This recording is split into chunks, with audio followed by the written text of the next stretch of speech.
Hi guys, welcome back to another video where today we're going to be checking out the 164 E36 WAGON from Mortal Models.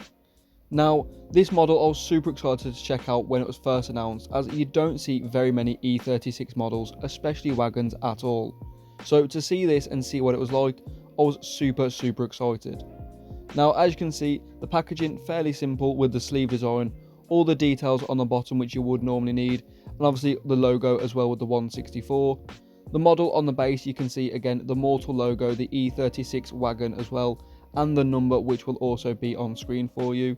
You can see it does come on the standard plastic base, not the cloth or the leather which we are used to on the more higher end models.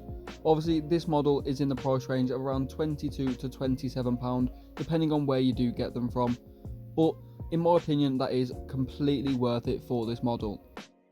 For a few reasons, being the model obviously a very well done model, as you will see, but you also don't see very many BMW models, especially older ones and especially wagons as well, plus the fact it is also modified.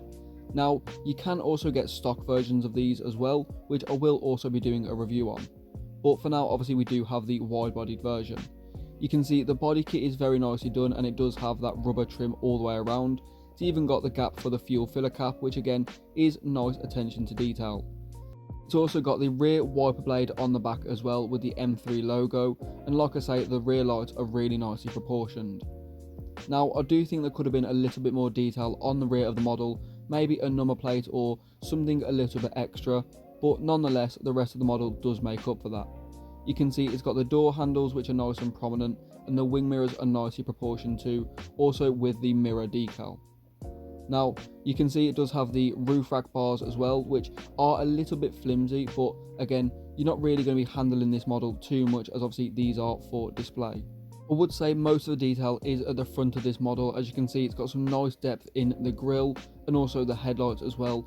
The indicator colour is the right colour for that era of a car, which is something not to overlook, as it really does tie the model together and give it that classic BMW look, especially with the proportion of the model and the body lines. They've got it very well done in my opinion. Now, like I say, the rear of the model could have a little bit more detail, but overall that's not the end of the world, as obviously you can easily add a number plate if you do want to. Let me know what you think of this BMW down below. What do you think they could have improved on? Do you think they could have added anything, and what would you like to see differently? Also, make sure to comment any new models you would like me to review on the channel, as I do read all of them and I'd like to check out all of the models that I possibly could to showcase them for you guys. But with that being said, thank you so much for watching, and I'll see you all next time.